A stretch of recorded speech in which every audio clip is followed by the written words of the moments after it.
రేషాస్ కిచెన్కి స్వాగతం. నేను మీ శాంతి. ఈరోజు నేను కాలీఫ్లవర్తో కర్రీ తయారు చేయబోతున్నాను. కాలీఫ్లవర్ విత్ మష్రూమ్ అనమాట. మష్రూమ్ ప్లేస్లో మనం రాజ్మా, కాబూలి చన్నా, బఠానీ ఏదైనా వేసుకుని వేసుకుని తయారు చేసుకోవచ్చు.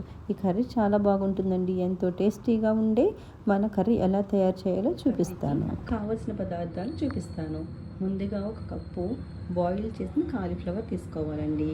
ఒక టమోటో, ఒక ఆలు, ఆనియన్, పచ్చిమిర్చి, కరివేపాకు, ఒక క్యాప్సికమ్ తీసుకుంటున్నానండి.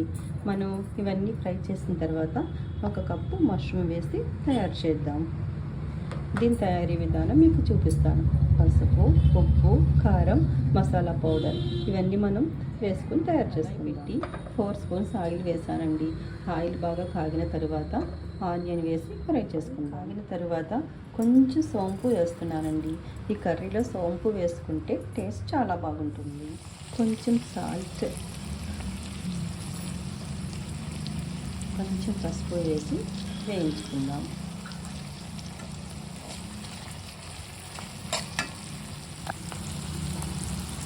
ఇప్పుడు మనం ఆలు వేసుకుందాం.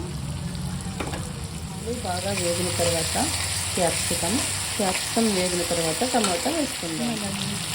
క్యాప్సికమ్, టమాటా, ఆలు అన్నీ వేసాము. ఆయిల్ కూడా కలుపుకొని వస్తుంది. ఇప్పుడు మనం బాయిల్ చేసిన కాలీఫ్లవర్ వేసుకుందాం.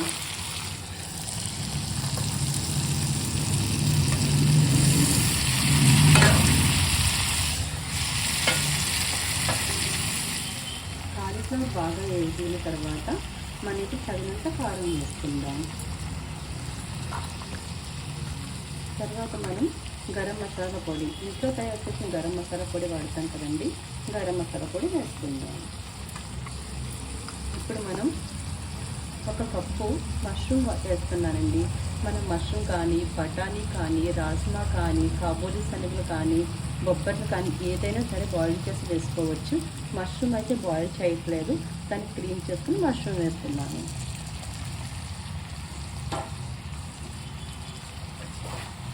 ఇందులో వాటర్ అసలు వాడకూడదండి. వాటర్ వాడకుండా మనం మంటని చాలా లో ఫ్లేమ్లో పెట్టి చక్కగా మూత పెట్టి మగ్గించుకుందాం. పెట్టి 10 నిమిషాలు లో ఫ్లేమ్లో ఉంచుదామండి. ఆ తర్వాత మనం ఓపెన్ చేసి చూద్దాం. లో ఫ్లేమ్లో ఏ కర్రీ అయినా చాలా తక్కువ ఫ్లేమ్లో వండితే చాలా బాగుంటుందండి. నేను అన్ని కర్రీస్లోని ఆల్మోస్ట్ చాలా కర్రీస్లో అమూల్ బటర్ వాడతానండి. అమూల్ బటర్ చాలా టేస్టీగా ఉంటుంది, వెరీ హెల్తీ అన్నమాట. మనం దించే ముందు ఒక స్పూన్ అమూల్ బటర్ వేసుకుంటాం. మన కర్రీ రెడీ అవుతుందండి. దించే ముందు 1 స్పూన్ అమూల్ బటర్ వేస్తున్నాను. ఎంతో టేస్టీగా ఉంది మన కర్రీ రెడీ అవుతుంది. రేషాస్ కిచెన్లో కాలీఫ్లవర్, మష్రూమ్, ఆలుతో తయారు చేసిన కర్రీ రెడీ అయిందండి. అమ్మ నేర్పిన వంట, అమ్మమ్మల కాలనాటి వంట మాత్రం కాదండి, మా అత్తగారు నేర్పిన వంట. ఎంతో టేస్టీగా ఉండే, ఆహా అనిపించే కర్రీ. చపాతీ, రోటీ, పుల్కా, వెజ్ బిర్యానీ ఏ కర్రీలోకైనా, ఏ రెసిపీలో తయారు చేసుకుని తిన్నా కూడా ఈ కర్రీ చాలా టేస్టీగా ఉంటుందండి. అమ్మ నేర్పిన వంట కాదు, అత్తగారు నేర్పిన వంట, ఆహా అనిపించే వంట. From Resha's kitchen.